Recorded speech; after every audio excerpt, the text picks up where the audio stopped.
moss. Yeah, okay. Yeah, you got like the roots of the plants hanging down, And so their that eggs would, are so pretty, you can watch their little tails tick-tock back and forth. It's the coolest thing. They are so awesome. All right, I'll just, I think we're just getting started now, so okay. That's my hair. Perfect, Lovely. perfect, perfect. let me check. Needs a haircut. Ooh, I think fish can give me one. All right. Look at that big wood in there. Yeah, I like that. Should be able to, I've got it, should be able to see on here if we are live, see? It says on there.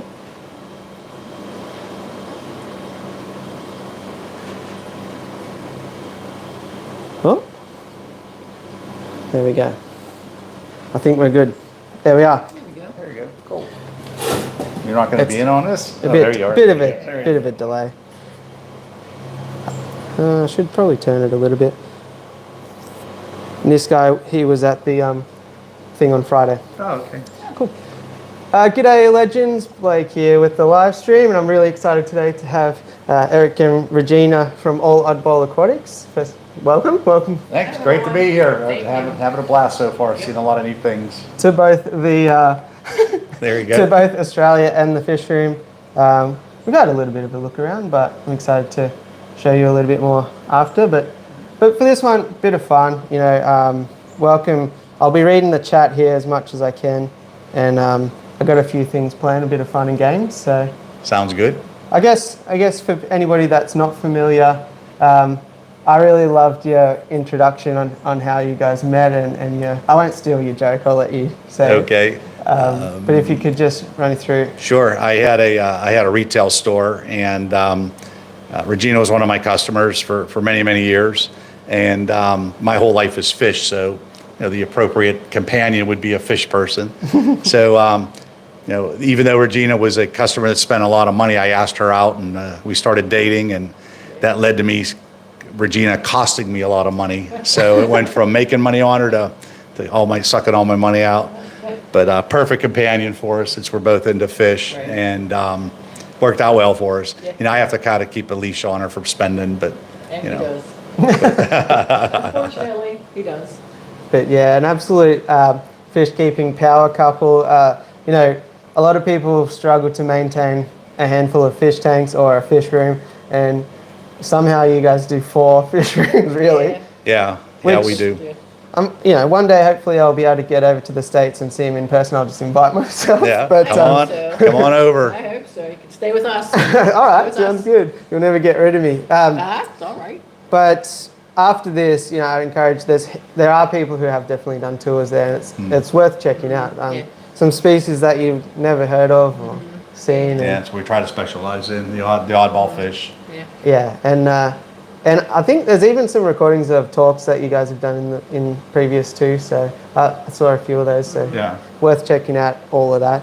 But I guess on Friday for people that weren't aware, I should also thank the Aquarium Society of Victoria, who have kind of put us in contact today, and big shout out to them. They haven't asked me to say anything, but I think it's of just the right thing to do. That they've been so good, and they've been driving you guys Yes, around, they setting Right, up. great Wonderful people. host. Wonderful. Everybody's friendly in their Yeah, club, and yeah. seems to be like a great organization. Yeah. If so. you don't belong to this aquarium club, you should. Yeah, If you're in the area, you should belong to it. It's I just a agree. great group of people. Def- Lots of varied interests and lots of knowledge and very friendly, and you get good food. true. There They you even, go. they even put some prawns out Yep. on Friday, so worth checking out for that. But yeah, Eric, you did a talk on Friday all about Corys, and it was insane. And, Right, yeah, I tried to compress like 45, 50 years of Cory breeding into Yeah. like an hour and a half. But I don't hold back with any secrets or anything. The more people in the hobby, the better off you are. The more people breeding Corys, keeping Corys, the better off we are. There's so many species out there. There's over 500 species in the hobby. So a lot of times you'll go into a store, maybe see 10 or 12 species, but there's a lot more out there available. Yeah. More people interested in it, the more worthwhile it's to importers not to bring them in. So support the Corys, and it'll keep growing. And like I've even taken snippets from that and put them into place straight over there with my Rasboras and getting some more flow. I'll eventually put some more power heads in a lot of these tanks, I think. Right. And yeah, it's just really great. And Regina, you did a talk on Tetras and Rasboras yesterday. Yes, I did. Fortunately, I had some family commitments, but I've heard Yeah, that went really well. And It did. And yeah, once It's again, very engaging. just really was. just a great resource. Thank you. So first, I should acknowledge as well. G'day to everyone here. They're all saying audio's good, so that's positive. I'm happy with that. But I got a few kind of casual things lined up. So I thought a good icebreaker might be to play a bit of fish categories, which we weren't overly confident with how the game works. But at home, if you want to play along, you're most welcome to. Grab yourself a pen and a bit of paper. It'll only take 30 seconds or so. And write on that, I'll just get my pen and piece of paper, which is a bit unprofessional, but write on that piece of paper, what did we put? Catfish, schooling fish, plant, top dweller, and oddball, because, of course, all Oddball Aquatics. While people are doing that, we might talk about that, I guess. So, whilst having a really incredible collection of unique fish, you do sell. I got away from it, but I'll be getting back onto it. We've been having problems with some of the delivery services, being able to fish to the people on time and to the right address. But I'll be starting up here probably. It's going into summer in the States, so probably a week or two after I get back, maybe in a month or so, I'll start shipping again. So Aquabit is usually by place I advertise and sell them from. Perfect. And I just moved myself out of shot, so I'll just address that. But that's kind of, if people after this want to sort of keep in contact or keep regular tabs on what you guys are doing, is that the best way to do it? But I could talk about fish more than you want to hear about them probably. So reach out to us. You can reach me on an email at sales@Oddball Aquatics, or throw a Facebook message request. Yeah. I'm having trouble right now getting Facebook to work here in Australia, but we'll get to it and become friends. If you have questions, fire away. Perfect. The more people, the stronger the hobby is, everybody's going to benefit. So no holding back secrets. That's the whole point. Educate, share your knowledge, write articles for your local club, write articles just shared amongst one another. But information sharing is a vital part of our hobby. Definitely. Yeah, Definitely. 100%. Because really, especially with fish breeding, all you're doing is kind of educated guesswork, right? Yeah. None of us really know what. Right. Yeah. And then when you learn the trick, pass it on. So everybody else can do the same and prosper and advance into the hobby and keep getting bigger and bigger. All right, perfect. So I assume people have got that now. So catfish, schooling fish, plant, top dweller, and oddball. And what I'm going to do is I'll spin up just a random letter. Look how prepared I am. I've got a random letter wheel, and we'll have 30 seconds to just put something in all of these categories. And I think this is going to be a good way to show just kind of the depth of knowledge there. I'm sure some out-of-pocket species will come on this list. But yeah, the aim of the game, try to come up with something that nobody else will have on their list. And yeah, just a bit of fun, really. So, and obviously fish-oriented. Yeah. Well, you could put fillet of catfish if that comes up, I guess. But you can't eat catfish. Don't eat catfish. Those are our buddies. No. So I'll spin up the letter. Can anybody see that? We can't see it, but I'll let you know what. It's a T, I think. T. Okay. So we're doing letter T. Okay. T. Okay. So start the brain flowing, I guess, and just I'll put 30 seconds on the timer here. And we ready? Okay. You can probably have to put the microphone down if you need. Oh, I haven't given you a pen. We don't have anything to write with. Yeah. I did prepare those too. I've got some here. I stolen from the kids. So grab Alright. a marker. Thank you. I've tested them too. They're not just pushed in. Give myself a bit of leverage. All right. So what was the letter? T. Letter T. 30 seconds. Play at home if you like, and I'll read out some of the comments of some really unique ones if I see them too. So we'll get started. 30 seconds is going. All right. How many answers do we get? Just one? Try and fill out all of them if you can. Oh, in each category? Yeah. Then. Okay. Yeah, because then we'll get a score out of 5 for how Okay. many we get. I'm struggling already. Me too. The nerves.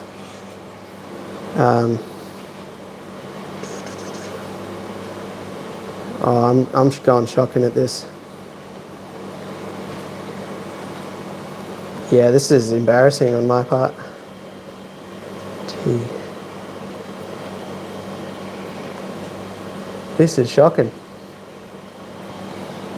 Oh, 30 seconds went really fast. Well, we didn't have pens, so we got an extra Yeah. 5. Well, I reckon I'll load up another 30 really quick because I only filled out one thing so far. T. Look around the room. Oh.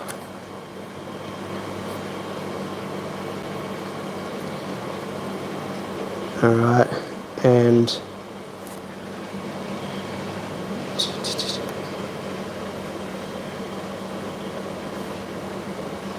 nah. All right, got it. All right. We gave ourselves a minute. This is hard. I missed 2. You missed 2 in there, babe. I did. I missed 2 couldn't think as of well. a plant or an oddball. Yeah, I couldn't. I missed catfish, so I didn't have anything for catfish. How do you guys go? I did thoricatum. I did twigfish. Twig. Oh, that's good. What's Thoricatum. What's the? Hot blows. Oh, well, we were talking. I've got some You down get some right there. behind us. Well, there you go. There's a bit of a delay, so I'll have to see the comments a bit later. Okay. Schooling fish, I did forget as well, but I just realized I also have tiger. Well, I could have put tiger barbs, but anyway. Yeah. Is that what you put? No, I put Trigonostigma. I- The Rasboras. Yeah, nice. I put rummy nose. They're Yeah. probably one of the most popular, tightest schooling group of fish you Yeah. can put in an aquarium. Them and Harlequin and Rasboras, but rummy nose. Oh, it's supposed to be under T. Yeah. Oh man, I missed the whole thing. That's all right. Okay. I was like, oh, is scientific name like something with a T? But Yeah, It's Trigonostigma. Yeah, there you go. There you Same go. as Regina. Great minds think alike. All right, next one. Plant. I put Tenalis. I didn't even think of that. Yeah. Could think of nothing. I would just go twigs. Oh, yeah. Twigs. A lot of fish. Notice sinkless and everything need twigs to wrap around to get their eyes down on the side so they can breathe. You So. run down to the store and get a twig plant. Top dweller. There may be some debate on this, but I think they're a top dweller. I put tiger endlers. What do we think? That works. Stay near the surface. They're pretty close to the top. I think. Top minnows would That's be what- a Yeah, good that's one. good. Top That's good. minnows. Okay, Yeah, there you good go. call. Good call. That I don't know if we have those over here. So Yeah, it's They about some of the probably native, don't. Yeah. native Fabulous, North yeah. American Yeah. minnows. They call them top minnows. And then oddball. I have nothing. Yeah, I didn't come up with anything begins either. with T. But then again, I Because forgot I about the used T it. thing. So There. Maybe. Well, are they oddballs? Maybe they're only oddballs in Australia, but I thought Tiger Dario that we had Yeah, that I showed you. that would be an in- that'd be an oddball. Yeah. Okay. Yeah. Alright, cool. Definitely. Yeah, good. Tiger, Very good. tiger. So yeah, it's just a bit of fun there. I Good, thought yeah. that was pretty Nice, good. I enjoyed- Me, so. You I'm can, thinking fish, and you're throwing letters at me. I'm like, that's a clash. but yeah, you can already see just like the sort of depth of knowledge there. I think so. That was fun. Anyway, thanks for playing with that. So I got some other like would you rather type things that I thought could be a bit fun to talk about. Sure. You're the boss. We're following along. So I was thinking, would you? I know that you're a big fan of both duckweed and snails in particular. So which would you prefer? A tank that has unbeatable duckweed or a tank that has unbeatable snails? I'll take the snails. Yeah, I'll take snails Yeah. too. I'll probably Can't take the believe you snails went too. that Feed them to route. my puffers. Yeah. Feed them to my puffers. Yeah, I crush snails to feed some of my cories and my catfish. True. So it's a great live food for the fish. So I'll go with snails. I saw some people that scoop their duckweed, dry it out, and kind of compress it and feed that to, I don't know. I've heard people do that, yeah. Seems like- It's actually supposed to be good for people to eat too. It's supposed to be very nutritional. So we got toothpick fish, as Foxy's Fishes has said that one. I'm not familiar What with was it? Toothpick fish? Toothpick fish, Huh. what that would be either. Maybe some kind of like nanostomus or pencil Yeah. fish or See, that's a common name. Yeah. So common names vary throughout through areas, clubs, Everywhere, regions, areas, yeah. states, countries, whatever. So common names can be tricky. So- True. All right. Would you prefer, well, this was because I saw would you prefer mop spawners only or surface spawners only, meaning like things that spawn on surfaces, not on the surface? I'll Might go be a bit mop tricky. spawner. Mop Yeah, spawner. Yeah, I thought you might. So versatile with mop Yeah. spawners, Yeah. There's so many rainbows and killifish. yeah. Okay, that's interesting. I actually thought, Regina, you might go for surface Yeah, spawners on that yeah. one. There you I'd go. rather have the mop. Yeah, much easier. True. Yeah. Obviously, being in Australia, and I think we should as well touch on collecting in Peru and your experiences with that. But I was wondering about how different countries compare and sort of in that mold of would you rather, if you had to pick a certain continent of fish that you could only keep, which would it be? It's really hard. For me, That's it would be... a rough one. Yeah, it's a no-brainer for me. Yeah, South America. I think so, yeah. You know, with all your Corydoras and Loricarians. I got to go South America. There are some honourable mentions, though, I think. I think a lot of Asia has some great fish. Yes. You've got they a lot of your loaches and things like that from Asia. True. Yeah, Asia would probably be second. African fish are hard to get, so you don't see that many in the hobby. But if it was no obstacle and you could just get them, Yeah. I would go Africa, South America, United States, then Asia. Yeah, the U.S. does have a We do fairly have good a lot variety of beautiful fish. fish. A lot of beautiful fish. I'm not allowed to collect them, but they're still beautiful. All right. Well, the thing is, in particular about Australia, you can collect them if you're Australian, but you can't really do much Yeah. of shipping or anything Yeah. like that. Right. So that's kind of Not where allowed we to run sell into them. those issues there. Have you been collecting in Australia before? No, we haven't yet, but we plan on in the next couple of weeks getting out, at least seeing some biotopes and everything. You know, you could watch all you want on videos or, you know, people giving seminars or whatever of them going on collecting trips. But being there in person, you're going to learn so much more. You know, we learned that when we were in Peru. You know, just the type of biofilm and the fauna and the substrate and how it varies from place to place and everything.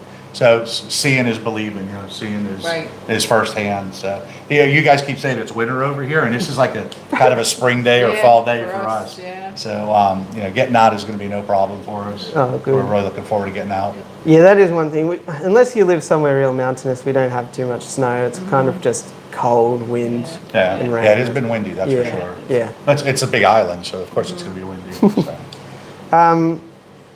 What is the experience like for example, I would love to go over to Peru and you know, get knee deep in the Amazon and all that sort of stuff. And how, in a very broad sense, like how does it go? Is it very scary the first time and after that it gets easier and easier, or you just kind of follow the whim of whoever your tour guide is, or how does it work? You pretty much follow the whim of your tour guide, but it's not frightening at all. It's not scary. The people are just like here. They're very friendly. They're very polite. They're very clean. They're No tension. Right. There's no tension. There's no political crap going on. The areas, every biotope is different. You think you're in the same country, in the same area, but no matter which biotope you go to, everything's different. Not the substrate, but the things in the water, the sticks, the twigs, the leaves, the plantation, the plants that are all around you, the different species of fish. We found so many fish. Oh my gosh, we've never seen them before, not even in books. So I would highly recommend if I hit the lottery, I'll pay for somebody to go. But it's just a beautiful experience all the way around. Yeah, we never felt threatened or anything No. like that. And we've done a lot of collecting in the States, looking for darters and minnows and shiners, things like that. But putting the net in and bringing the net up and catching all the fish that you would see at the fish store, at the pet shop, is just kind of mind-blowing. One thing that really stood out that we did find, Regina mentioned, we found a lot of fish that we've never seen in the hobby. And we caught that stuff and had intentions of bringing it back. We had a collecting station where we went with Ian Fuller when we collected. Yeah. And he's actually down there now for like the next 2-3 weeks collecting. And we had it arranged with U.S. Fish and Wildlife permits and everything to bring everything back. So everything we collected, we brought back. And anything extra we threw back in location. But we went out to some of the areas where, you do like a 2.5, 3 hour boat ride up a river. And then you go up a little tributary and we end up in another body of water that probably never had a net in it before. And we're finding fish that were just jaw dropping. And we bagged 10 or 12 of these up, but we didn't get back till 8 hours later. Yeah. And then we took them out of the bag, excited to see the fish that we got. No tails, no dorsal fins, the eyeballs were gone. They just destroyed each other in the bag. Right. So it really came to light that you would have to be, it's labor intense. You would have to individually bag those fish. And then if you were going to keep it for any length of time, we were there for 3 weeks. So if you're trying to keep a fish for 3 weeks isolated, you're talking about changing water constantly, trying to feed them and keep them. It would just be so labor intense. So that's why we don't see a lot of these fish in the hobby. True. People laugh and they say, we're finding new fish all the time. Man, it's never going to run out. I mean, we're killing off more than we will ever even find, So it's an experience. It was high on our bucket list, and we checked that off. And I want to go back again. Take I'll Regina. come. If you hit the lottery, take her. Take me. Yeah, and definitely experience. If you're gonna do anything in your life and you're into fish, Yeah. get out and go collecting somewhere. Right. I'll have to one day. A couple of questions that I had out of some of those talking points over the last few days. You mentioned some Corys that they come out of the water in the bright orange or maybe other colors. Right. And then just because of diet or other conditions, they just kind of turn into a different color over time. And I just thought that was really interesting. And I was thinking about flamingos, how in captivity, there must be some kind of strange bug or It has to be. something that has chock full of carotenoids or something. And it could be a bacteria of some sort that nobody's ever scraped off and tried to examine. Yeah, something in the biofilm that they're eating. Yeah. I think a lot of it has to do with nutrients in the water And and their diet, additives in their diet. Natural sunlight. Because they'll lose it within a week.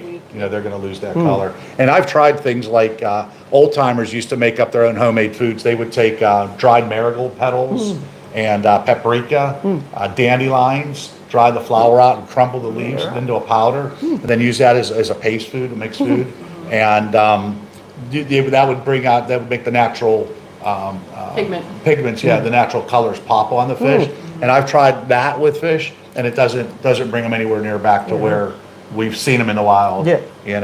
So then it just kind of gets me thinking about the layers of really learning and understanding fish. And it's like, all right, collect them, get them to survive home, and then you sort of go from that point like, all right, now I might have to try and breed them. Now I might try and reintroduce those natural colors or behaviors or whatever. It's just seems like one of those things that you could spend your entire life, even on one species. Sure. You never complete it.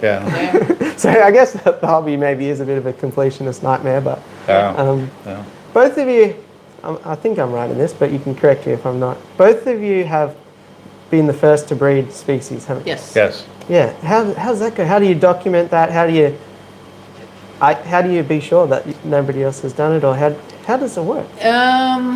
Reach out to experts. I don't want to throw names around, but if you go on to Planet Catfish, Seriously Fish, Scott Cat. If it's catfish related, you can search for groups that are specific to that, or for Corydoras, that would be Corydoras World, which is owned by Ian Fuller, and you have to be a paid member, but you can reach out to Ian and tell him. But you need to send documentation and speak to that individual through email or through written letter if you're so inclined, and you have a discussion and you determine no one has ever turned anything in about it, so Yeah, looks like you did. The big name people, the collectors, Yeah. Ingo Seidels and Yeah. Hans George Evers and, Stefan Tanner that owns Swiss Tropicals in the U.S., Daniel Stephen Kahn, Grant, Vetterline, yeah. Stephen Stephen Grant, Grant. Ian Fuller. Yeah. Those guys monitor all these forums Yeah. and groups and everything. Okay. A lot of times they don't get involved in it because people always open up a can of worms, Right. and you can spend your whole life, online You trying can. to, argue and debate and Right. answer Yeah. questions and everything. Yeah. But, if somebody gets out there and says, hey, I spawned, Corydoras, Zamboni, and they're like, wait a minute, they're going to chime in. They're going to track you down and say, tell me about this. And then they're going to know, because their ears out there. They're going to know that nobody else has had that fish or kept that fish or bred that fish. And then common knowledge is going to spread from Right. that. Okay. They're going to say, you're right. Yeah, I don't know anybody else who kept this fish. And they're the ears of the hobby. Right. So that's how you'll kind of verify it. Sometimes it can be disputed. I mean, we've already had people say that they spawned something, and then somebody will come up and say, hey, here's some pictures that I did them 10 years ago, and then have some pictures, that they did it. So, and that's all fine and dandy. I mean, and that's where you kind of yell at that guy that he didn't tell us 10 years ago what he was doing. Yeah, So yeah, if you're exactly, successful with something, that's why I say you got to get it out there. And that's tell where we people. come into information. We have to share information. You're not going to get a gold star on your forehead because you did something before someone else did, or if you did something and you withheld the information. There's no reward in that. The reward is doing something and sharing that experience with other Right, people. helping the hobby out, You want helping to everybody. encourage other people to try Yeah. different species or working with things.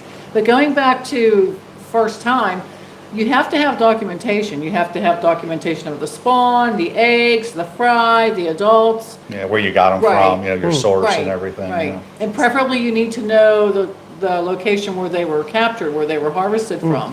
So you can get a specific ID.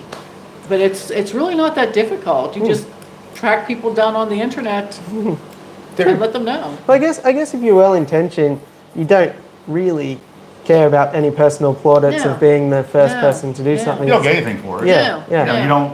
You don't win a cash award or anything. It's not like Right. getting a lottery or It's- anything. we're It's not personal interested. achievement, Yeah, it's personal achievement, but we're not interested in rewards of any type. So many fish species are disappearing, and it's our fault that they are. So why wouldn't we share information to try to save a species? I mean, perhaps they'll never get reintroduced into the wild again, but at least they won't be extinct. Yeah. Yeah. Well, look at running river rainbow fish Yeah. Yeah, in exactly. Australia. We actually Yep. got our Aquarium Society, the Greater Yeah. Pittsburgh Aquarium Society, donated money for that project. And they ended up getting reintroduced above the waterfall and they're reestablished. Yeah, yeah. So, I mean, that's awesome. You're helping the world out with that. So. 100%. Yeah. There's so many questions I was having out of that now, but now that I've gone blank, I was like, save that one for later. But I guess the tricky thing is like you mentioned, if somebody does dispute it, then there's so many cories or any type of fish that look so similar, and it might just be one tiny little Yeah. difference that a dark room with a photo that's blurry, you probably wouldn't even know what that is anyway. Right. It needs Yeah. to be a decent photo. Yeah. But my question was, with the species that you have been on the forefront of, the first two, has it been like something strange that you have to accidentally drop an old sock into the tank, something that nobody's thought of, or it's just kind of just Not happened? for me, no. Yeah. No. I can't say that we discovered a new formula or Yeah. anything like that. But a lot of times you have to put together, like in the Aquarium or in the Corydoras world, we probably just found out maybe 8-9 years ago that cories, a lot of species will deposit their eggs in the sand. Yeah. Yes, And I saw that. when I was a kid growing up, that's mind blowing. Yeah. They lay eggs in the sand. Yeah. Wow, and I stress in my talks, be the fish. So that kind of really opens up when the more of these phenomena that happen, that makes you sit back and think what really goes on in the wild, and think of these things. Think of everything that's out there and how it could play a role in them spawning. So, but I can't think of anything. No. Yeah. But if dirty socks work, they Yeah, they yeah, work. yeah. I'm trying dirty socks. You got to do water changes on days that start in T, and There you go. Yeah. and you got to change the water like from 5 meters back with the hose or something like that. You got to feed upside down or something. Yeah. Oh, surely, I reckon even if that's not the case, just say it is anyway, just to see what happens. See what happens out there. You know, a lot of the fish that we don't see being spawned in the hobby, nobody's ever tried. You know, if a fish is very common, people don't try to work to spawn it because they're endless supply in the wild. Right. So they don't bother their time on it because everybody has it. It's common. It may not be flashy and pretty, you know, so they don't even bother working on it. I know when I was a kid, I loved black lancer catfish. Yep. But they're nasty. They beat each other up. So I don't know anybody that's ever owned more than one. You can't breed one. So True. somebody's got to figure out how to keep a colony of them together. You know, a lot of dither wood and plants or whatever, feeding them very well. A lot of visual barriers or whatever, and then get a group of 6 or 8 of them and try to breed them. So you know, that's the trick. You know, you keep more than one alive in a tank so they don't destroy each other and breed them. So. I mean, there are so many tricks that you know, even this week I found about. Like, I would never have checked substrate for an egg. Like, it just never would have occurred to me. Right. You were mentioning your friend with the really long tank, and yeah, just things like that. I guess you don't think about unless you have those things that you can play with and split them up and put one with no substrate, one with substrate, one with gravel, whatever. So here's one I'm going to throw at you. We learned this when we were in Germany. We were over there and found Otocinclus. Some of this stuff was like 3 centimeters long. You know, still small. It's a little bit bigger than what we normally see in the hobby. And we seen Otocinclus there that we've never seen before. So we get to talking to the guys that are breeding them, and you know, we were at one guy's place. He had fry from 3 different species of Otocinclus. And we're like, how in the world? I don't know anybody that's ever bred Otocinclus. So what we find out is that the way that an Otocinclus is built, and it's on a rock, he's sitting on the glass or whatever, and the Otocinclus is sitting flat. You know, this is his head. So he's sitting flat, and his eyes are on the top of his head. Okay, so that's how this fish spends his whole time in a tank, on wood, on glass, flower pots, whatever. It's out of a sponge filter. Okay, so in nature, these fish to breed, that fish has to be comfortable to breed. Okay, so what you need to do is you need to put sticks or twigs or branches in there that's a little bit narrower than the body of the fish. Okay. So now this, I'll try to make a stick here with my hand. So this flat Otocinclus now, when he goes up on a stick and he curves his body on the stick, curves it, his eyes now move to the side. They're not on the top because in nature he's always on a stick. Yeah. When he's on a stick, his eyes are to the side. He can see all around them. Now he's safe and secure, and they spawn right on the stick. Oh, that's so strange. Yeah. And it was just putting them the right diameter stick to put them on that they're going to spawn. And that just blew my mind, you know, and then they lay the eggs right on the stick. And once you find those things, you're like, of course, that makes sense. Makes sense. Right. I mean, who would have ever thought that of something needing to curve its skull around? Right. And you know, a lot of people talk about their fish spawning on the glass. The Staurosomas and things like that. And Corys, lay their eggs on glass, right? There ain't no glass in the wild. Yeah. They're laying it on something else. So think of what that something else is. And that's probably what they prefer, so try to replicate that in your tank. Yeah, that's a great point. So, so it's just crazy. And no doubt there's new things to learn every single day. So what a fantastic hobby we're a part of, really. Asked about that, so got a few other things here, but I got a question actually from Foxy's Fishes, and she was wondering about any breeding tips for Parallelis, if you have any. Corydoras parallelis, they prefer a pH down around 4.5, 4.8. They'll lay eggs at any pH, but 4.5, 4.8 pH, hardness down as low as you can get, near 0 on hardness. You got to be careful when you're doing that. Using straight RO water. We always use natural buffers like oak leaves, alder wood, nut husks, and things like that. All natural things to bring it down. It's going to get to a point where it might get too low. You're going to kill them. So make sure you're not going away for the weekend while you're doing this, and you're going to come on. They're going to be dead. So try to get them down around 4.5, 4.8. They'll spawn. You'll get viable eggs. For years and years and years, I was happy getting 15% hatch rate at that level. When we were in Peru, we stumbled across one location where it was 0 hardness and the pH was 7.2. and we're scratching our head. We spent the whole day trying to figure out how do you get to zero hardness at 7.2. There's got to be something in there that the conclusion we come up with is that the high up in the Andes, there was a high buffering pH in the water. As it came down the mountains, it mixed with all the tannins and the zero hardness. And there was a small area where there's a dilution, before it gets diluted, where the pH still stays high, and then it's enough to influence the pH, but the hardness doesn't go up because there's such a vast volume of the zero hardness water. And it's just in a small area before it all becomes, zero hardness and low pH again. And I says, well, you know what, if the storm up in the Andes that caused the rainfall, barometric pressure causes the fish to spawn in soft acidic water, and then it may be a day it takes to wash down, okay, then that's given the time for the eggs to develop at a high pH.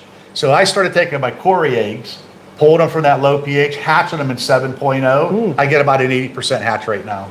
Yeah, those ones are fascinating, I think, as well, where breeding is a certain condition, hatching is a different one. And it does make sense and all that, but just the trial and error, especially if you're not getting eggs like clockwork. Right. Yep. It's such a bold move to Right. just go, okay, I'm just going Try to something throw the different. book out the window and we'll just give something a whirl and Right. see what Try happens. something different. Corydoras equus is one that a lot of people work with. It seems to be very popular here in Australia. And there are reports of them breeding. But the first time we ran into a guy, Karsten Gall in Germany, and he was talking to Regina, and he's like, Regina, I'll tell you how to do it. I got tired of trying to breed this fish, put him in a tank, and forget about them. The water evaporated, there's no filter on it. Maybe once every week or two, I'd throw a pellet or two in there. It was a cesspool. It was like, it was just a terrible tank. And he says that one day he was going to start playing with them again. He gets in the tank, he finds fry in the tank. So he says, you got to make a swampland. Just, like, wow, this is great. Regina tried it, it didn't work. Several months later, we run into Dawn Kenyon, a avid Cory breeder in the United States. And Dawn says, Regina, Eric, I spawned my equus. We're like, no kidding, Dawn, what did you do? He says, I'll tell you the trick. I used a 38-liter tank, or he actually used like a 75-liter tank. He says, you got to put a power head in and make a whirlpool with a pH of like 7.2. And I looked at him like, you got to be kidding me. You can't get more extreme from a swamp sludge water to a whirlpool high pH. And that's where he got to spawn. Okay. So you got to scratch your head. But all these people that spawned them only ever spawned them once.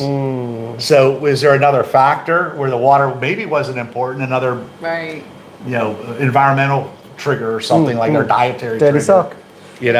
Something happened, But yeah, it's you just got to trial and error. Like you just mentioned, that's trial and error. You got to keep trying things. If one thing doesn't work, try something else. And if you're doing it to really study the fish, only change one variable at a time. Don't add a power head, drop the temperature, and change the diet. They spawn a week later. What was it? Was it the power head? Was it the diet? Which was it that? Don't worry about it. That what was the trigger? Exactly. Exactly. Possibly one for you, Regina, here about Brigitay Rasboras. You had any luck with them?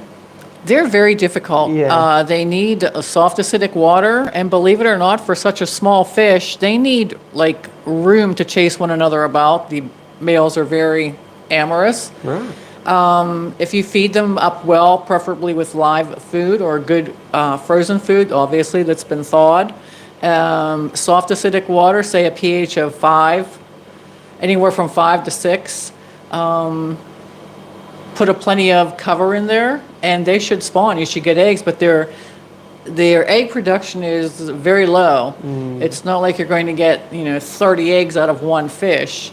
But if you flock spawn them or spawn them in a group, you should have better luck with them. And you just have to monitor the tank for fry or for eggs. You could use an egg trap, but again, those fish are pretty active. They're small, but they're very active whenever they're spawning. So I would just cover the whole entire bottom of the tank or whatever receptacle you're using with soft acidic water and the Java moss or something fluffy on the bottom, and just leave them alone. Feed the heck out of them and leave them alone. Yeah, okay. Yeah. Good tip.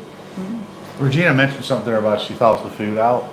Again, be the fish. Fish in nature has never eaten frozen food. Right. Yeah. They don't want ice cream. Yeah, could that be, does that really mean anything or not? People get brain freeze from eating ice cream, So, I mean, just little things like that could mean or something. Yeah. And I always go back to, I have a lot of sayings. Can it hurt me? Can it help me? It's not going to hurt you to thaw the food out first and add it. It could hurt you. Yeah. I So- mean, if you had to have an ice bath before every dinner, you probably wouldn't enjoy it too much, would you? Right, right. Because True. even Yeah. if the food is thawing out, like all that water around Yeah. it is It's just getting just- cold, isn't it? Yeah. So, Right. so I Yep. can understand that. Yeah, it's a good Yep. point. We are getting some other questions here about specific species, so I'll ask about those. Histatus Cory is another cool little Cory. Any luck with those? Yeah. Yeah? I think mine were at a pH of 6.8, and I just used half RO and half tap water. Our tap water usually comes out of between 7.2. We have the pH, or the TDS also fluctuates, so that's why I did half RO, half tap water. I mean, your tap water might be perfectly fine, but they prefer to spawn in mops. And if you just put a hanging mop and a sunken mop and feed the heck out of them, do lots of water changes, and you see those females plump up, leave them alone, they'll do it. Yeah, okay. Yeah. Pygmaeus, Histatus, and Habrosus all Yeah. kind of go the same. I was going to say, All three of would them. you have the same recommendations Right. for the Yeah. three of those And the little temperature beauties? doesn't need to be excessively warm, so mid-range temperature, they'll do it. Yeah, remember they're small fish too. Yeah. So good conditioning foods would be microworms, and we Yeah, gut load our small. microworms. We feed the microworm cultures extra powder from all of our other foods. Yeah, We it's put good for- spirulina powder and things like that.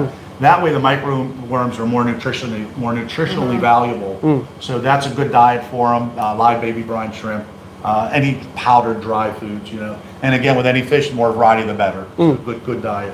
You know, I like to think that no fish in nature eats 2 bites of the same food in a day. True. So more variety the better. True. Yeah, great call. And then Denver here is asking about Pantanolensis, C005. Yeah. I hope he has Pantanolensis. He does. He does. Good. So Pantanolensis, the area in Brazil that they're found in, and the Pantanal is a huge area. The Pantanal goes through a very distinct dry season and wet season. Pantanolensis need to be sexually mature, so if you've got little juvenile fish, I don't think that they will spawn. Maybe they will. I'm not saying they won't. But during their wet season, what would be normal summer, spring, fall, winter for us, their dry season, there's no rainfall. And the water levels all drop. They, of course, recede from the grasslands, or they recede from the forests. And low, stagnant, not to the point of being putrid, but they do get a little Close to. cracky. And there's just a little bit of food to eat. So if you wanted to replicate this in your home aquarium, you're going to have to lower the water level, turn your sponge filter or your whatever filter you're doing, but turn it down so that it's just barely a trickle in the water. Only feed them maybe once a week, and it's not a lot of food. It's just a little bit of food to tease them. Leave them that way for 2 or 3 or 4 months. You'll be able to see the male fish, their pattern will begin to develop. Normally, when they're in their off breeding season prior to the dry season, both males and females look alike. They're both greenish colored fish. Once that pattern on the male begins to develop, then you can increase the foods a little bit. I do not do a water change then. I will add perhaps a liter of water, and then I'll feed them a little bit more, and I'll turn the air up a little bit more. And it's a gradual process till I fill their tank. I keep them, when I spawn them, it's in a 40, it's Liquid 112 liter? 115 liter. 115 liter tank, sorry, I'm old, I don't do metric. So once that tank is filled and I've begun to increase their airflow and increase their food, then I'll begin to do water changes, and I just use water straight out of the tap. We filter our whole house water, so we eliminate all the bad stuff and only keep the good stuff. So it's still got some TDS in it, it's not RO water. Once I begin to do water changes, within 2 weeks after feeding them and increasing that, you don't want that water to be a whirlpool, but you do want there to be some current in the water, feeding them well, lots of water changes, the females will drop their eggs. And it's normally, for me, it's always been on the glass.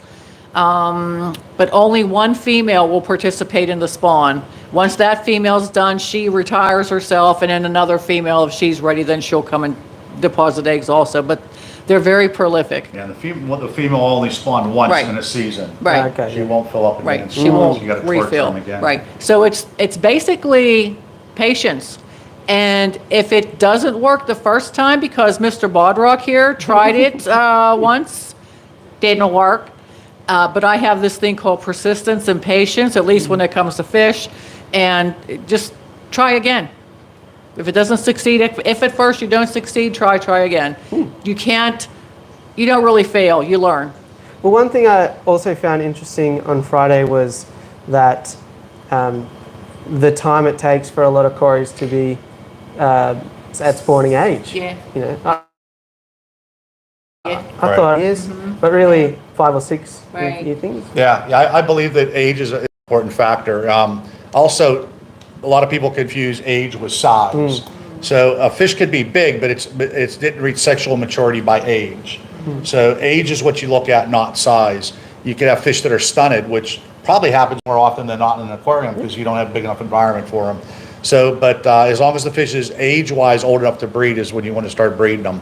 And I believe a lot of these cories need to be 5, maybe 7 years or older to start breeding.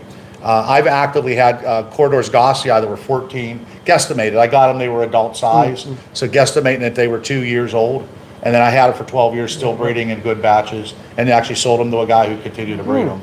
Wow. So, you know, if a fish is going to breed that long and still viable eggs and good sperm, good egg production from the females, it may very well be where it took them a while to get going. Right. And that's not all species. The smaller species, of course, that's a lesser time for them. But things that have been farm raised, they don't seem to have that issue where they need to wait. Like, what are the plain Palliatus? Aeneas and Palliatus, yeah, They're they'll spawn within like 8 Yeah, months old. yeah. It seems the fish that have been in the hobby for a long time, Yeah. you sped everything up. They get used to water conditions. They're very durable. You know, Yeah. how many people keep bristling those Plecos in with their African cichlids? Yeah. You know, at 8.4 pH. Yeah. Try to put that fish back where in the wild. You know, it'd be dead overnight. Yeah. they're so far removed from the wild that they've forgotten generations ago what that was all about. Sure. A quick story, real quick, on the Adonis plecostomus. The ones that are, when they're small, they're black with white polka dots, long filaments on their dorsal, pectoral fins on their caudal. They get big. They get to like a meter, little over a meter full grown. There was a zoo in Canada. They had a group of them. 30 years they started spawning Yeah. Wow. at 30 years old. Wow. So, you know, they had these fish in probably one of the best replicated environments next to the wild. Yeah, wow. And it took 30 years for to get up for their first spawn. So age can be a factor. Is that consistent? Got a question from Amanda. Is that consistent with Adolphoi, like kind of a bit young, 4 or 5 years old? Something? No, they Yeah, go for it. earlier. They're being spread so much Yeah, now okay. in captivity. So you imagine the sort of the more common ones like Julia's, Aeneas, kind of Trilinears. Palliatus. Yeah.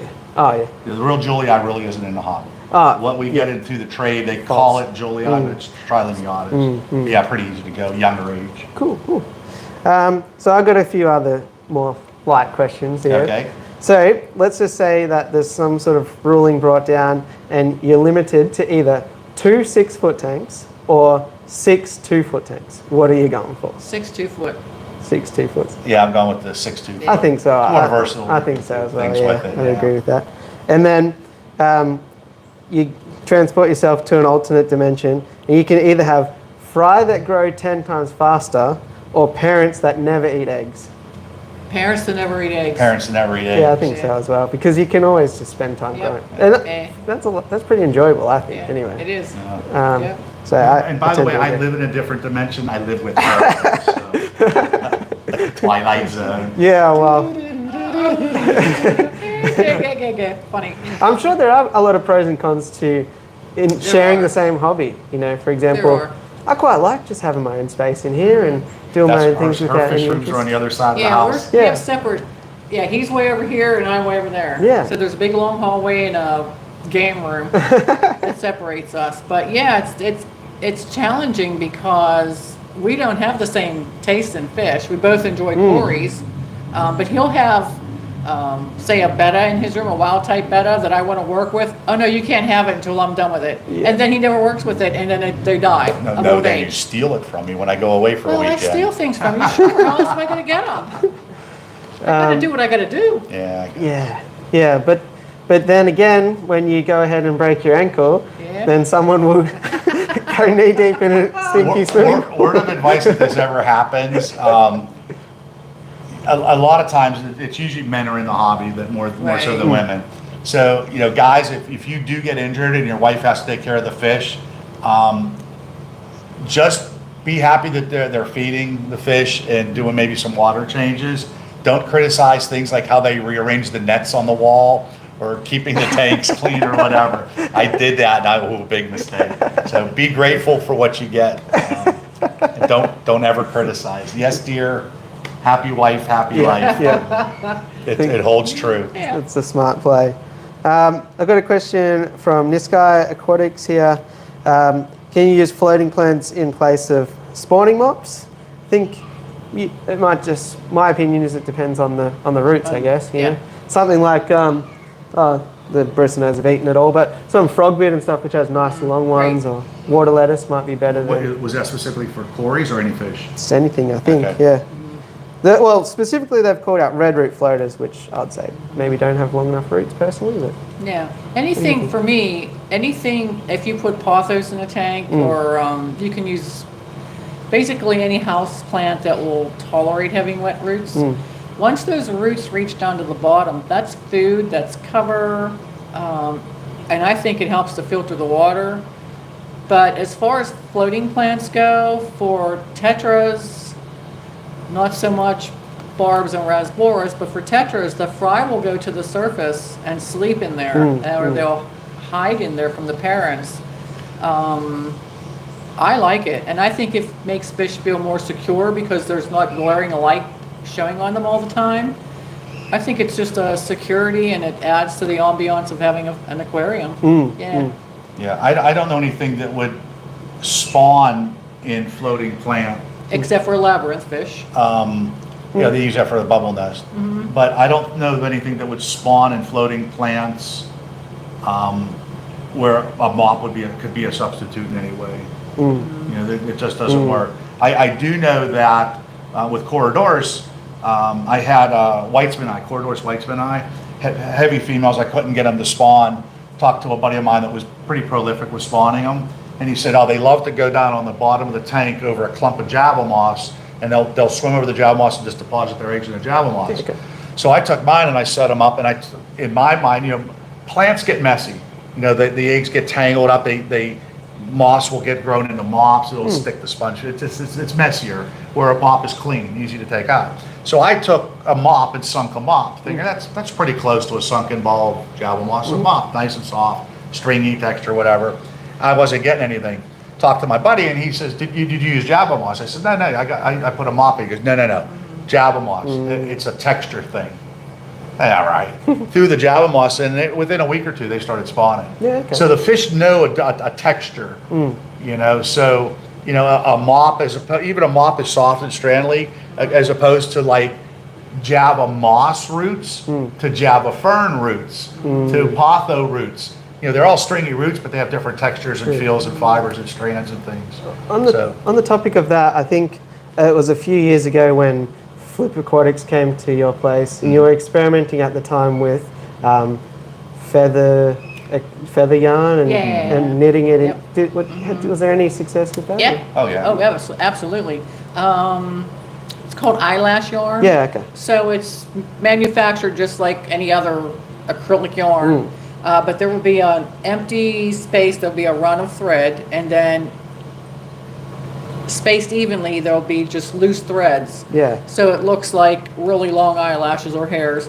And when you put that into a tank, whether you hang it or whether you submerge it, it stays fluffy. Those eyelash parts stand up in the water. I mean, you can wring them out and they'll lay flat, but I always just drop it in and let the air stay in there and it stays fluffy. I had a lot of fish, Tetras, Rasboras, barbs, Corys. I don't think I ever had I had Centromochlus. Perugier, maybe? No, the common one that everybody has. Why is my Intermedia. mind just intermediate? It Thank you. happens My in mind life. just went. See? Use that for a spawning medium. So, and I think it's just because it's so feathery and light, and whenever they brush into it, it probably looks thick because all those eyelash yarns, they fill up pockets. It's just great. I love it. Awesome. Yeah. I saw it and I Yeah. was like, oh, I need to Yeah, try and you gotta track some of find that it. Yeah, stuff absolutely. down. So I'm Yeah. glad to hear that worked. Yeah. Yeah, it kind of looked like some kind of feather or like Right. something like that to me. Looks I was like one of those old boas that Yeah, the women yeah, used to wear. yeah. Yeah. really interesting. I actually started playing around with just recently. I made, I called it an egg cradle. And I take a piece of or a white plastic canvas. It's used for like needlepoint or needlepoint. The needlepoint. You can get it in a craft store.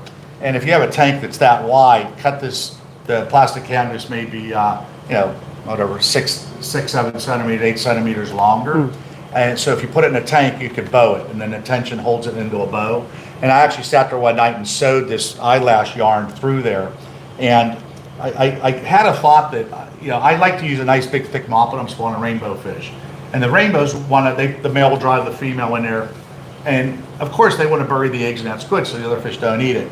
But I started thinking that sometimes that yarn mop might be a lot denser than what they're laying eggs in the wild. And maybe when the eggs hatch, the fry can't get out. So I'm thinking like this eyelash yarn might be perfect for doing that. So I made this, I call it the egg cradle. I make the cradle, I'll pick the eggs and put it in the cradle. And it's so feathery, the eggs stick to all those little strands.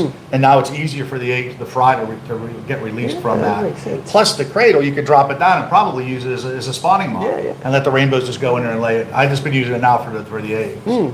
So just kind of a thought of where the fish is placing the eggs in the wild and try to make it easier for them, Yeah, perfect.